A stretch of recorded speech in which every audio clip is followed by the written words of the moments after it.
دیسا به بنیاد سالوگرا شورش روجاوای کردستان لسلیمانی شاهی که هاتل درخستن به کسین گو بجداری پیروزباهی بون دیار کردن گو شورش روجاوای کردستان دی دیرو کاگل کرد روپلک زیرین و کریو گوتن امی هر دم پشتگیری خوش بو روجاوای کردستان دوباره بکن. دیارەکە ئەمڕۆ چواردەهەمین ساڵیاتی شۆڕشی ڕۆژئاوایە ئێمە هەمیشە لە سنتەری میترۆ بە پێویستمان زانیوە کە بە ئەرکی خۆمان زانیوە کە پشتگیری بۆ ڕۆژئاوا دەرببڕین هەمیشە لە هەموو بارودۆخەکانە و ئەمڕۆژ هەم بە هەمان شێوە لە چواردەهەمین ساڵیاتی شۆڕشەکانە بە ئەرکی خۆمان زانی کە بین و سەردانی بکەین و چەپکە گوڵی پیرۆزباییان پێشکەش بکەین. ئەمڕۆ هەر بە بۆنەی چواردەهەمین ساڵیاتی شۆڕشی ڕۆژئاوا لە ڕێکخراوی خۆسەر لە شاری سلێمانی هەتاکو کاتژمێر 4 لێرە پێشوازی لە میوانان دەکەن. زەیتەرموز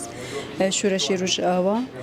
لە هەموو ئازادی خوازان لە هەموو کەسین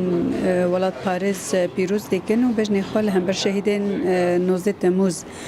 دەتەوینن. ڕاستی 19 تەموز وەک یعنی بوونەیەکی کۆ تێدا کورد هەبوونی خوا ناساند و هەروەها ناسنامەی خوا هەندر سووریەدا پاراست بۆ وەسیلەیەکی کۆ کورد هەندر ڕۆژئاوای کوردستانێدا جیگای خوا بگرێ ناسنامەی خوا دەربخینێ و هەروەهاژی بەvê şêwazê hebûnî Kurd di hundir Sûriyeyê hat misûgerkirin ji ber pêş 19 Temmûz di Sûriyeyê her navî Kurd nedihat diyarkirin her hebûnî Kurd nedihat diyarkirin ji bo wê ji bi şûreşê 19 Temmûz hem kar û xebatên ku wek gelê Kurd wek pêkhateyê Kurd ku di hundir Rojava da kar û xebat dan meşandin kar û xebatê xwe jî li ser esasê wekhevî û netewa demokratîk dan di vê